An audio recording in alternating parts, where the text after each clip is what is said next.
What is up, everybody? To Reverse here today, and we're gonna talk about IGN and how they're super excited to play third-party games on PS5.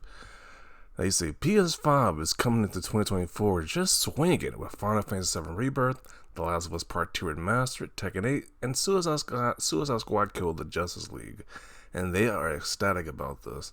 There is not one first-party game in sight unless you want to classify The Last of Us Part 2 Remastered. What is a first party, but it's just a remaster of a game from 3 years ago. But IGN is ecstatic. It's time to celebrate the PS5 with these third-party games. And then this is just sad. Once again, can you imagine if this was 2013 or 2014 Xbox? The whole Xbox One generation, Microsoft was getting clowned. They wanted people to be removed. They said Xbox was just in disarray. They have no idea what they're doing. But now PlayStation, we gotta celebrate it. That them having not one first-party game in sight. And that's just fascinating. And then people are probably gonna play Final Fantasy VII Rebirth, love it, and they're gonna give PlayStation the credit for Final Fantasy VII Rebirth. When they didn't make that game, Square Enix made Final Fantasy VII Rebirth. They made Final Fantasy 16.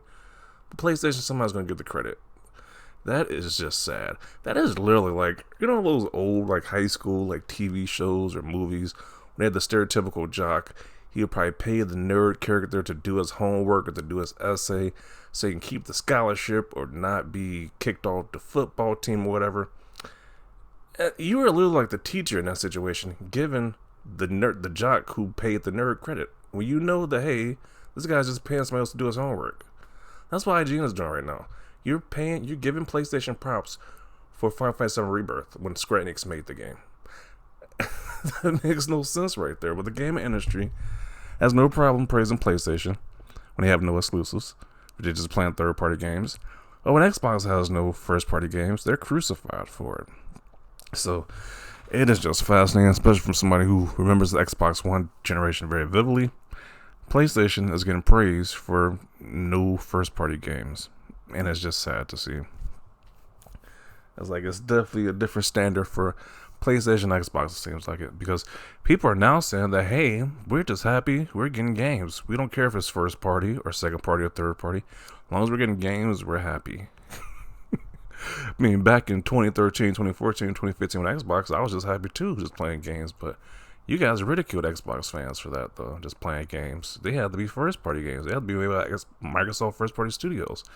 Well, PlayStation is just a different story, it seems like, so just interesting to see. But let's see what people got to say about this.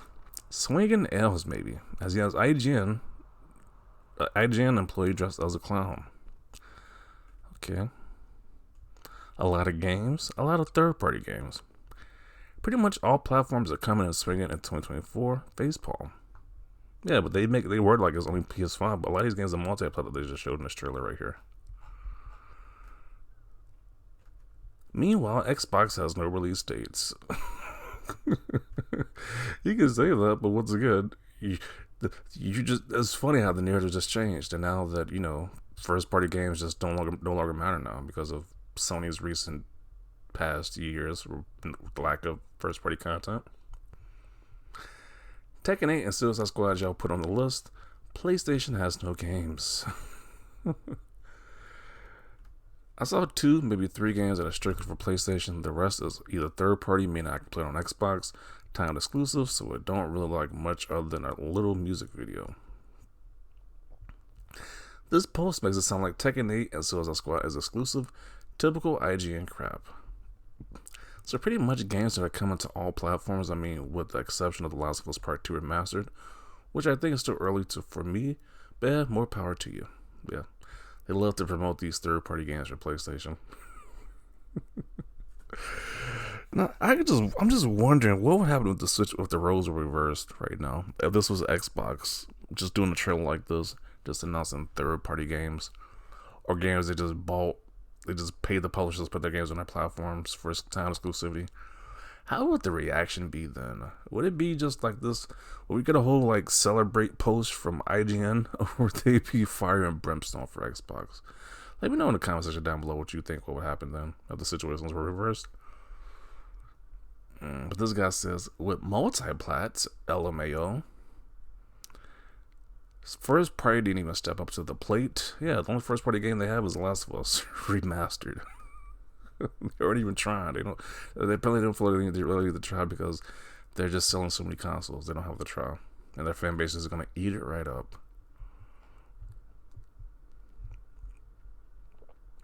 Cannot wait for Rebirth. Playing through Crisis Core remake first. Okay. Give Square Enix the credit for that one. Where are the first party exclusives? A question a lot of people want to know. LOL, a remastered mediocre fighting game and likely dead on arrival Suicide Squad game. Final Fantasy 7 is the best thing here, and that'll be on PC in no time. The Sony writer from IGN never ceases to amaze me. Skipping all that, hopefully something good comes out this year so I can actually use this PS5. They're just milking the F out of the Last of Us franchise. 1 got remastered, now 2 is getting it. Next remaster is gonna get a remaster. I mean, they did it for the first one. I don't see why they wouldn't remaster their remaster at this point. Remake, multi-plat, and multi-plat. Are you serious? Yeah, they're pretty much serious. This person says PlayStation has no games. As an Xbox fan is sipping on copium, apparently. Wouldn't it be the other way around? Wouldn't a PlayStation fan be on copium? Like, okay. Stop remastering games that are not even 5 years old and make new games for F's sakes. I agree. Those are third-party games. Once again, I know it would be a whole different narrative if this was Xbox right about now. But because it's PlayStation, celebrate these third-party games. Embrace them. Your bias is showing. Crap, this is multi-plats and indies. Clowns.